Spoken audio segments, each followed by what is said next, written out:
अस्सलाम वालेकुम जी दोस्तों, मौजूद है यहाँ गाजी कोट में जिथे डिग्री कॉलेज में कैंप लगी है जिथे बहुत मुतासरीन आयल हैं। साईं नज़ीर अमन थईम साहब उन्हनि खे डील करे पियो। काफ़ी सारा इतने फैसिलिटीज़ भी आहिनि, काफ़ी सारियूं अहिड़ियूं फीमेल्स भी आहिनि जिन्हनि डिलीवरी हिते थी आहे। अंदर जा छा हालात आहिनि, छा अंदर सिचुएशन आहे, उहो असांखे नज़ीर साहब ॿुधाईंदो।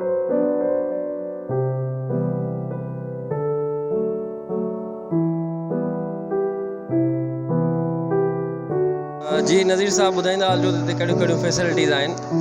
हिते सफ़ाई सुथराई जे हवाले सां बहितरीनु निज़ाम आहे। KMC DMC लोकल गवर्नमेंट पंहिंजो इलाइक़े जी इंतिज़ामिया वग़ैरह असां सां सुठो सहकार कयो आहे। ॿियो पीपल्स पार्टी जी जेका हिते जी मक़ामी क़यादत आहे उहा बि इंतिहाई असां सां जेको कोऑपरेटिव आहे।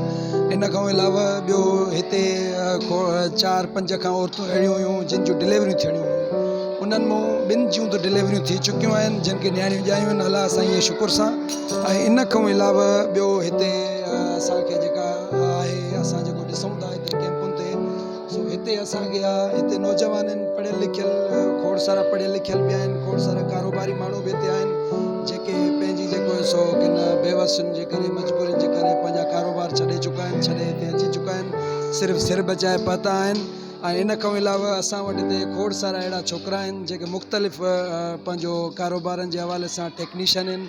जीअं खणी असां वटि 2-4 इलेक्ट्रीशियन हिते मौजूदु आहिनि, 5-8। ऐं इन खां अलावा 2-4 असां वटि AC टेक्नीशियन आहिनि। ऐं इन खां अलावा असां वटि सैलून जा इंतिहाई सुठा कारीगर जेके हुतां पंहिंजो कारोबार छॾे आया आहिनि। असां वटि हिते दर्ज़ी आहिनि, खोड़ सारा अहिड़ा टेक्निकल माण्हू आहिनि जिन खे हिते एडजस्ट करे था सघूं। पंहिंजी कोशिशि शुरू वारे ॾींहं खां वठी इहा ई आहे त सिंधी माण्हू खे हिते एडजस्ट कयूं। हिते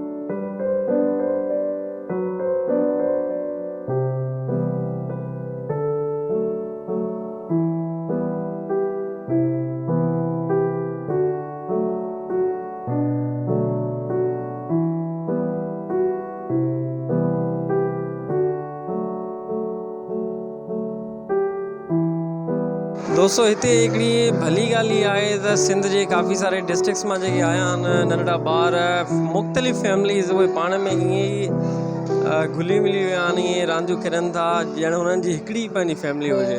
हे 3 सालनि जो आहे, हे 3 सालनि जो नंढड़ो आहे।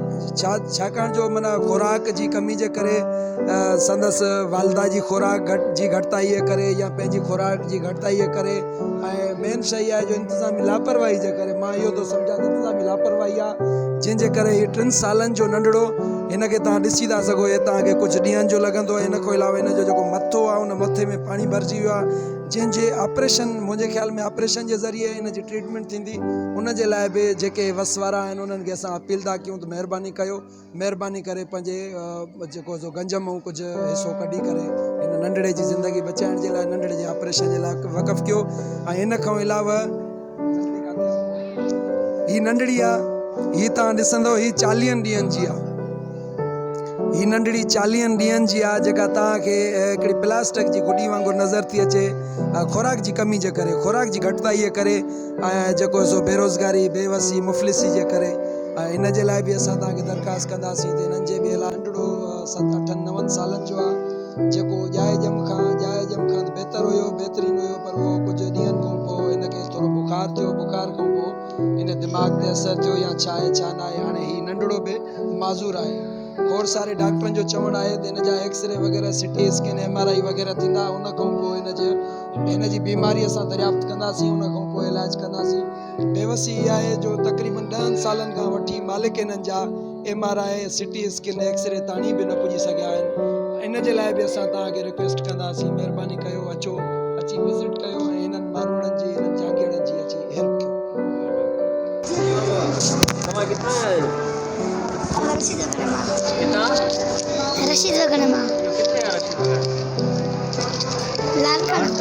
ये नंढड़ी किथां आई आहे? इहा बि उन ई आई आहे। अच्छा, हिते तव्हांखे मानी मिले पई? हा। अच्छा, चलो। रांदि कहिड़ी पिया खेॾो? पत्थर वारी कहिड़ी रांदि आहे, छा कंदा आहियो हुनखे? अच्छा, ईअं खेॾंदा आहियो, वरी खेॾे ॾेखारियो। अच्छा, चलो सही आहे। कंबर शहर खां आयल नौजवान जेको 10 सालनि जी उमिरि ताणी सही हुयो, रोज़गार करे पंहिंजे कुटुंब जे हथ वंडराईंदो हुयो, अॼु असां वटि मौजूदु आहे जेको हींअर मुकमल तौर ते अपाहिज थी चुको आहे। हीअ असांजो मुल्क आहे। 10 सालनि खां पोइ जॾहिं हॉस्पिटलुनि जा चकर आयाऊं, चयूं जेको सो हिनखे कमज़ोरी आहे, हिन जी खुराक कयो। हीअ असांजो प्यारो मुल्क आहे जिते माना असां वटि सिर्फ़ु खुराक कयो जो चई करे घर मोकिलियो वियो आहे। शायदि यूरोप या कंहिं ॿिए मुल्क में हुजे हा त हिन नौजवान ते सवनि जी तादाद में न त सवनि जी तादाद में न त ॾाक जी तादाद में तजुर्बा करे हिन नौजवान खे अहिड़ो त तयारु कयो वञे हा जेको हिन टाइम ते ज़हीन ऐं बाशऊर फ़र्द। दोस्तों हिते तक़रीबन 1000 खां मथे बोर्ड वारा मुतासिरीन जेके असांजा मारोड़ आहिनि उहे रहियल आहिनि। हुननि जा काफ़ी सारा मसइला मसाइल बि आहिनि जेके असां ॿुधा। साईं नज़ीर साहिबु उन्हनि खे सॼो हैंडल करे पियो। साईं हिकिड़ो मैसेज ॾियणु चाहे थो सिंध खे। जी सर, कहिड़ो मैसेज ॾियणु चाहे थो? सभिनि वस वारनि दोस्तनि खे अपील थी कजे त हिते तव्हांखे असां विज़िट करायोसीं। हिते तक़रीबन असां वटि 1000 खां प्लस माण्हू 1030 या 35 थी वेंदा। उन मां तक़रीबन असां वटि 500 450 ॿार आहिनि ऐं 500 लेडीज़ आहे ऐं बाक़ी असां वटि मर्द रहियल आहिनि। हिते उन्हनि जी खाद खुराक गवर्नमेंट जे तरफ़ां असांखे मिले थी, उहा हिते पूरी आहे। पाणी जे लाइ पाणी असां पंहिंजे अड़ा वड़ा करे ओसे पासे जे प्लांटनि खां हेॾां होॾां करे या खणी हिकु अधु डोनर असांजी हेल्प करे थो, उन्हनि खां असां जेको सो प्रोवाइड करायूं था। इन खां अलावा हिते खोड़ सारा अहिड़ा बीमार माण्हू आहिनि जीअं तव्हांखे 1-2 असां माज़ूर ॾेखारियोसीं, 2-3 अहिड़ा नंढड़ा ॿार ॾेखारियासीं जेके खुराक जी कमी जे करे। ऐं इन खां अलावा बि खोड़ सारा माण्हू अहिड़ा आहिनि जंहिंखे कंहिंखे हॾनि में तकलीफ़ आहे, कंहिंखे जेको सो साह जी तकलीफ़ आहे, कंहिंखे पंहिंजो दम आहे, कंहिंखे जेको सो पंहिंजो शुगर आहे, ब्लड प्रेशर आहे। उन्हनि खोड़ सारा अहिड़ा माण्हू बि आहिनि। हाणे तव्हां असां वस वारनि खे अपील था कयूं, महिरबानी कयो अगरि तव्हां खां थी थो सघे त हिननि जी हेल्प कयो, हिननि जी मदद कयो। हीअ तव्हांजो असांजो सरमायो आहिनि। इहा क़ौम आहे त असीं बि आहियूं, असीं आहियूं त इहा क़ौम बि आहे। सो महिरबानी कयो, पंहिंजे गंज मां कढो, बिस्मिल्लाह कयो, हिननि जी मदद कयो। महिरबानी। नज़ीर साहिब सां जंहिंखे बि राब्तो करिणो हुजे, साईं नंबर स्क्रीन ते आहे, तव्हां साईं सां राब्तो करे सघो था ऐं हिननि माण्हुनि जी पूरी मदद करे सघो था। वॾी महिरबानी तव्हांजी।